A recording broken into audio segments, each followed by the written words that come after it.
Hi guys, welcome back to the channel. I'm out here at Alex Clark Disc Golf Course in McKinney, Texas. We're going to talk about some of the things that I've been working on in my break after Jonesboro. The last few tournaments I've been noticing some weird fundamental issues that were causing like air bounces and a lot of inconsistencies in my throwing motion, and so Coach Chris Taylor reached out to me and we've been doing a lot of form work about my backhand to kind of straighten out those issues and give me a little bit more control over my frisbees, and that's what we're going to talk about the most today. We're going to start from the ground up. We're going to talk about the legs and how I needed to fix my balance, and then we're going to talk about the upper body, grip, and our pull through and stuff like that. For the legs, I personally was putting too much weight on my front leg during my pull through, and so because I was air bouncing so bad, my arm would sit up here and my body weight would be here, because otherwise if I was like balanced the way I'm supposed to be, I'd be throwing it straight up in the air, super nose up. So my body figured out how to air bounce by putting my weight on my front leg. The way I approached it to like help me feel comfortable with the move is I started with my right heel up, and then I dropped my right heel and moved my left heel up and dropped my knee in. So it kind of helped me work on that weight shift while keeping my weight balanced. Then I started adding the hip turn into it. So I'd think drop, turn, right? So it's drop, turn. Once I felt comfortable with that move, I added a step into it. So really kind of getting that weight shift, stride, push, right? Keeping that in a nice simultaneous move. Stride, push, drive.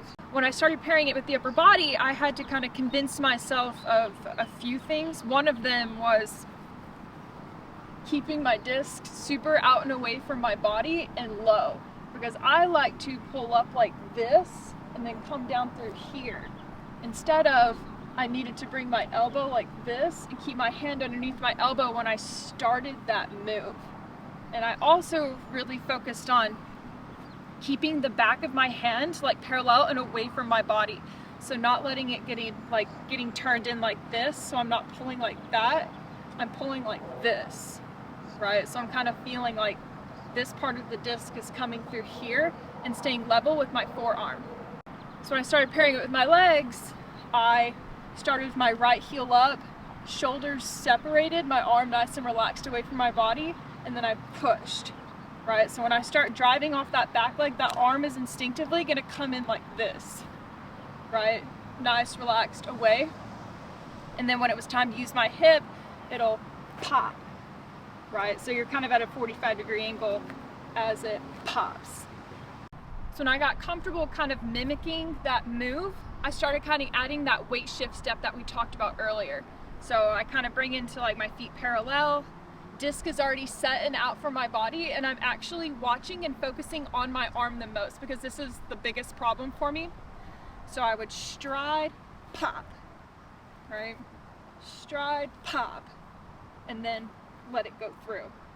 So to kind of work on the fluidity, especially if you're like in the house or you're not ready to actually throw a disc yet, you can grab a towel. It doesn't have to be wrapped, but I'm going to grab the end of it, I'm going to pinch it kind of like I'm holding a disc, and I'm going to stride, pop, right? And you're still going to have that finish as you come around.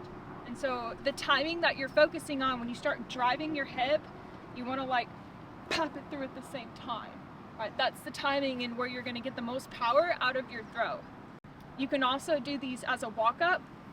So when I practice these, I try to keep my shoulders facing my target, and I think 1, 2, pop. Right, trying to keep that disc out and away, snap. When you start really putting your hip into the throwing motion, that front foot is going to naturally start popping open like we all know it should, and your momentum will actually start pushing you off that toe forward, right? So you actually don't want to completely stay on your back, like you'll eventually drive through and it'll pop you back up. So the first drill we're going to do is a standstill drill, and I recommend standstills for all developments, especially beginners, just because it's really going to teach you balance, and it's just as simple as the motion could be. Starting with the disc out and away from our body. From this angle, it'll look like this. I know it seems far away, but when you start moving, like if it's anywhere closer to here and you start driving, you'll get behind your body too early, and then it's gonna release early out front. So you really want to try to think of it and imagine you're staying on that line.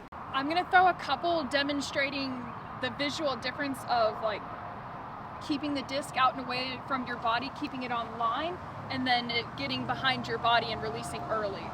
So we'll do the step drill.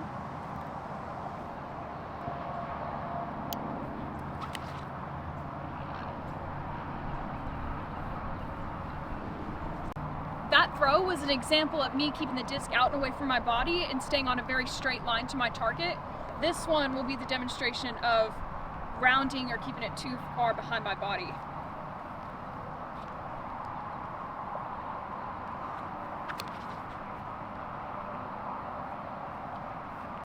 So you can see that it significantly changes because since the arm's behind my body, I'm pulling in that awkward direction rather than keeping a nice smooth line. On each of these throws, I'm trying to watch my arm stay underneath my elbow, not kind of letting like my wrist break in and have that weird air bounce pull through. Exaggerating the pouring the coffee motion.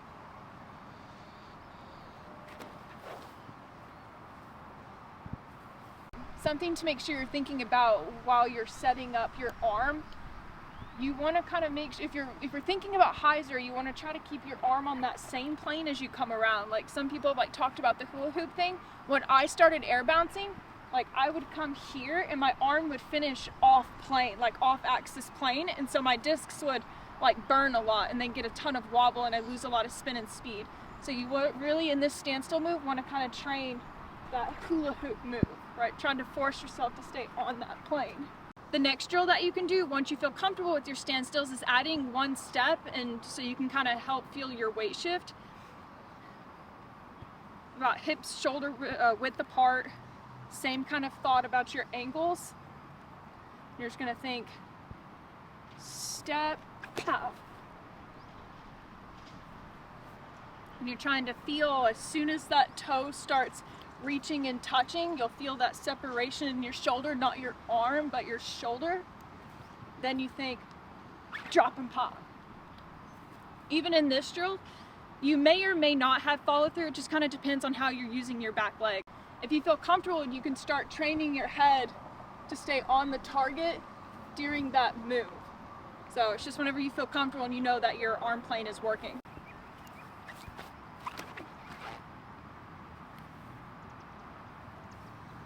So you'll see on that throw, I had a smoother follow through with my back leg because my back leg was really pushing into my front side, making me finish over and around my front side.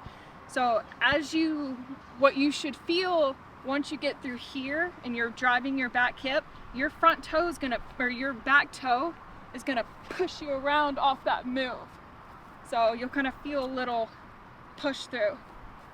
It's kind of the same concept if you were teaching like a kid how to throw a baseball, because they'll have that hip turn and then they'll have that push through follow through and they'll actually push off their toe to go forward. It's the same type of concept.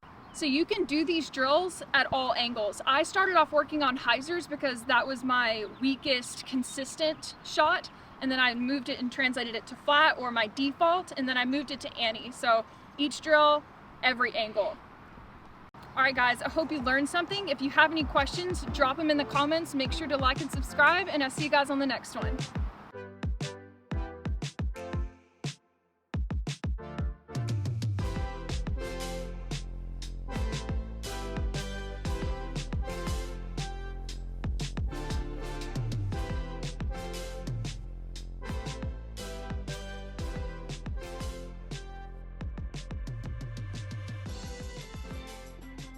Hey guys, thank you for making it to the end of the video. I was looking at the final cut. I realized how much my form has changed and how much it's improved.